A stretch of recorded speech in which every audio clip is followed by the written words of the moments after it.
You're about to step into a shower you've taken 1,000 times before. This time, it almost kills you. By the end of this video, you'll understand a disease so rare that most doctors will never see a single case in their entire career. Stay until the end. The final level will change how you think about your own body. Level 1. The first reaction. You're 14 years old. You step into the shower like you have 10,000 times before. The water hits your shoulder. Normal. Warm. Then your skin starts burning. Not stinging. Burning. Like acid poured straight onto your arm. You scream. You scramble out, slipping on the wet tile, slamming your hip into the sink. Red welts bloom across your skin everywhere the water touched, raised, angry, swelling by the second. Your mom runs in. She thinks you got burned by hot water. She checks the temperature. It's lukewarm. She doesn't understand. Neither do you. You go to the ER. The doctor looks confused. He's never seen this before, not in person. He gives it a name you'll hear for the rest of your life. Aquagenic Urticaria, an allergic reaction to water itself. Not chlorine, not soap, not minerals, water. The most common substance on Earth. The thing every cell in your body is made of. You laugh when he says it because it sounds impossible. Then you stop laughing because he's not joking. You're sent home with antihistamines and a warning. Avoid water contact when possible. Document your reactions. That's it. That's the entire plan, because there is no real plan. This disease is rare enough that most doctors only know it from textbooks. You go home. You look at your bathroom like it's a crime scene. You don't know it yet, but this was the easy part. Level 2, learning to survive. You're 15 now. You've had a year to adapt, and adapting means rebuilding your entire life around something everyone else takes for granted. You can't shower normally anymore. You wipe yourself down with specialized barrier creams and minimal contact cloths. It takes 40 minutes to do what used to take 5. You can't drink water straight. Even that can trigger reactions in your throat and lips depending on the day. You switch to specially formulated electrolyte solutions your allergist sources from a specialist pharmacy 3 states away. Rain becomes your enemy. You check forecasts obsessively. A 20% chance of rain decides whether you leave the house. You carry an umbrella even on clear days. Your classmates think it's a fashion choice. It's survival equipment. Sweat becomes a problem too. Gym class triggers reactions on your forearms, your neck, anywhere skin folds and moisture collects. You get a medical exemption. The other kids think you're faking it to get out of running laps. You're not faking anything. You just bear it quietly because explaining sounds insane. I'm allergic to water gets you laughed at in the hallway. Nobody believes a disease like this is real. You stop telling people. You learn your own triggers through trial and error. Sweat is worse than rain. Rain is worse than tap water. Tap water is worse than the specially treated water your dermatologist recommends. You become a scientist of your own body because nobody else can do that work for you. But your body is changing faster than you can study it. Level 3, the hidden life. You're 17. You've built an entire invisible infrastructure just to exist. Your bathroom has a dry wipe station instead of a shower stool. Your bedroom has a humidity monitor because even damp air can trigger mild reactions on bad days.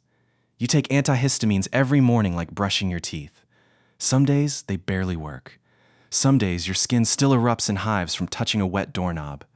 You start keeping a symptom journal, time of exposure, type of water, severity, duration. You're building a data set because the doctors don't have enough data on people like you. There are maybe a few thousand documented cases of this disease worldwide. You are statistically almost alone. You find them online. A small forum, barely active, people scattered across different countries, all living variations of your nightmare. Someone in Sweden hasn't showered traditionally in 6 years. Someone in Texas had a reaction so severe from rain exposure that her throat swelled and she nearly suffocated. You read these stories at 2 a.m., terrified and comforted at the same time.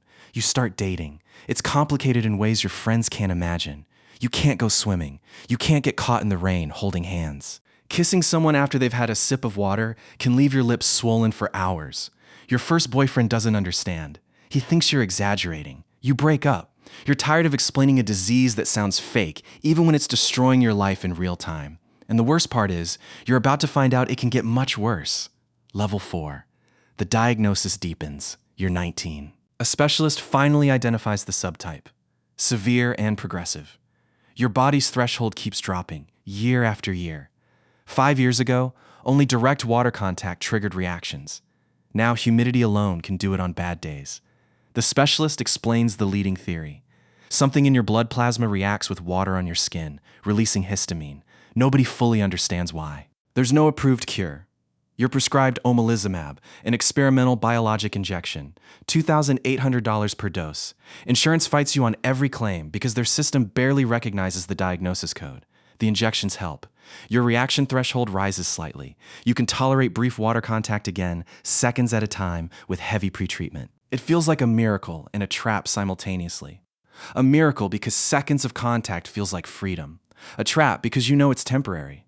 You move out for college. Your dorm bathroom becomes a logistics operation. You negotiate a private bathroom with housing services, a request they've never received before. You start hiding your routine from roommates entirely. It's easier than the questions. You think you found a system that works. You're wrong.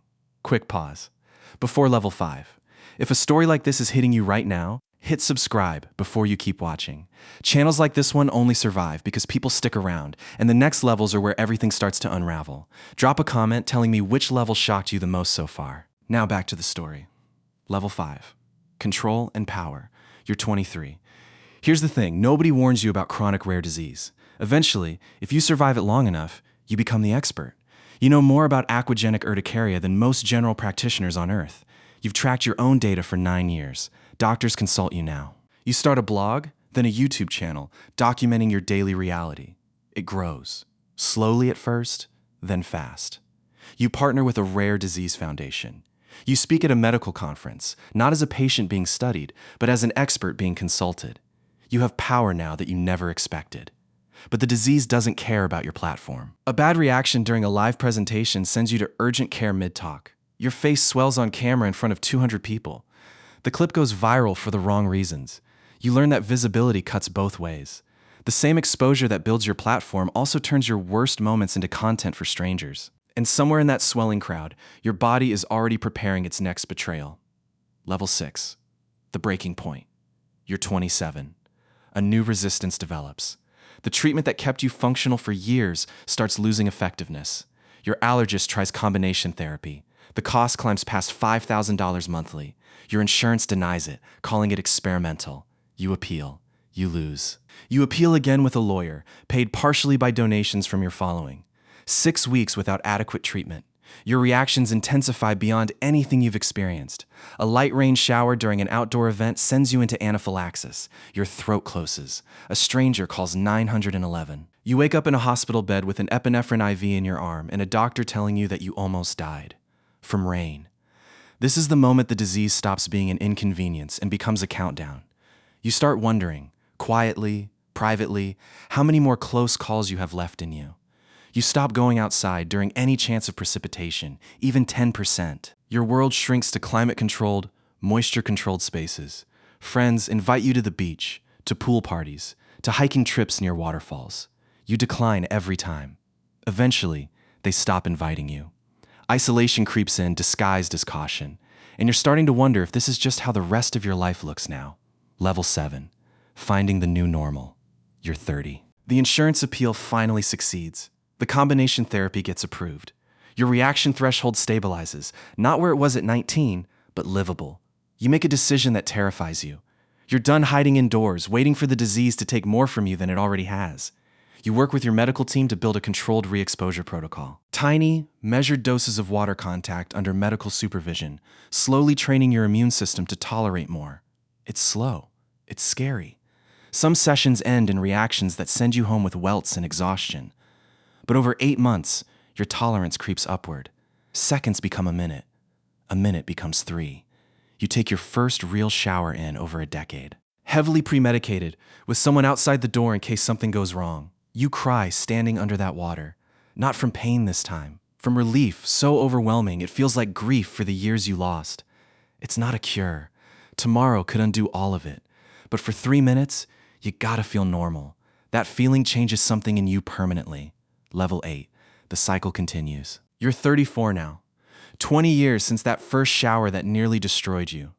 Your disease never left. It evolves with you. Sometimes better, sometimes worse. A permanent negotiation between your body and the most basic substance on the planet.